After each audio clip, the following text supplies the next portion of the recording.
relating the ratios. So we're looking at something called as multiplicative inverse, which I hope you guys know. It's nothing but two set of things which when multiplied will give you one. So I'll start with explaining with the reason, that is proof. I meant to say proof, but I wrote reason. So anyways, so what we're trying to do here is trying to multiply sine theta into cosec theta and see, and we're trying to look at what we get. So first let's write the definition of sine theta. Sine theta is opposite by hypotenuse, right? Then we have cos theta, which is adjacent by hypotenuse. And we have tan theta, which is opposite by adjacent.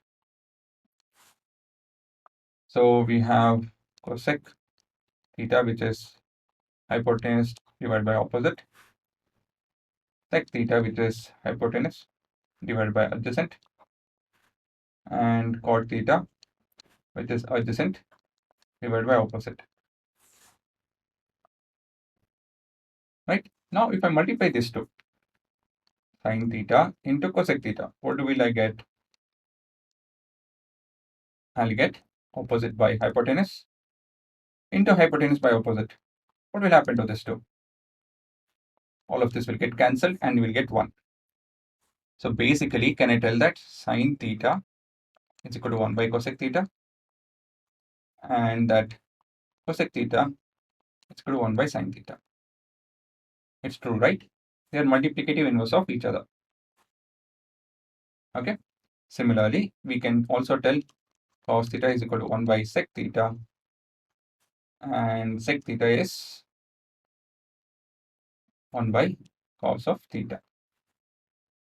And at last we have tan theta, which is equal to 1 by cot theta, and cot theta is equal to 1 by tan theta.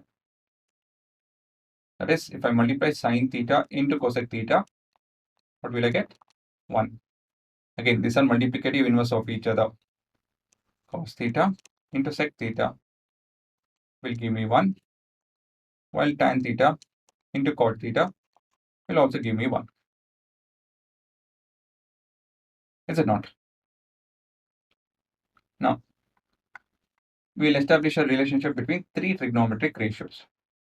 So the first one being sine theta by cos theta will give you tan theta. Cosec theta by sec theta will give you cot of theta.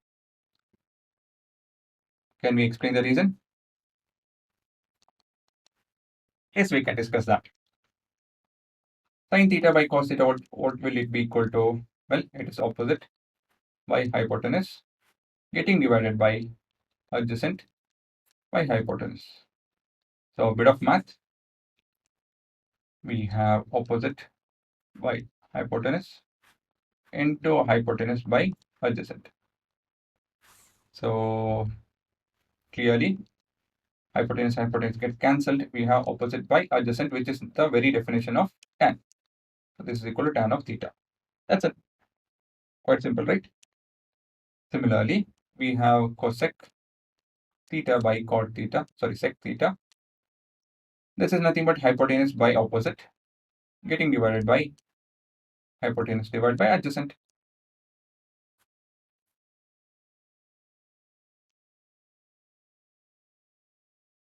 Which is equal to hypotenuse divided by opposite into adjacent divided by hypotenuse. So hypotenuse gets cancelled. We have adjacent divided by, and we have opposite over here. So this is nothing but very definition of cot of theta, right? Quite simple. Now we are looking at one more set of relationship. It's kind of obvious. Cos theta by sine theta. What is it equal to?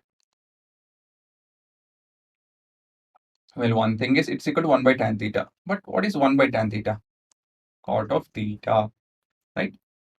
Now, similarly, cosec theta by sec theta is equal to what? Well, clearly this is, oh sorry, I meant to say other way around. Sec theta by cosec theta is equal to 1 by cot theta, right? It's from this particular equation. But 1 by cot theta is tan theta. And so we have the answer. So this are a set of things that you need to remember. So what you can do is you can pause and write this down, right? Similarly, you need to pause and write this down as well. Okay. Now, there is a way to remember this. I call it a strict table. So quite simple. So we have sine, cos, and tan, cosec,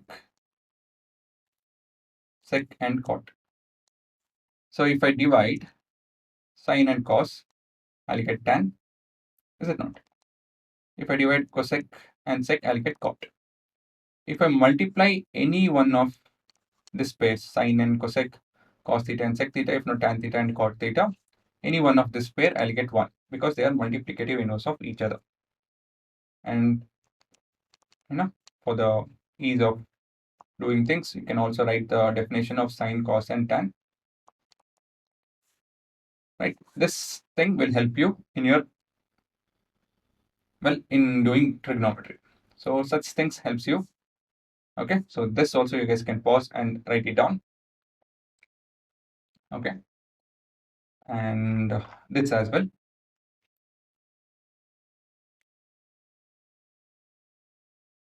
And this as well.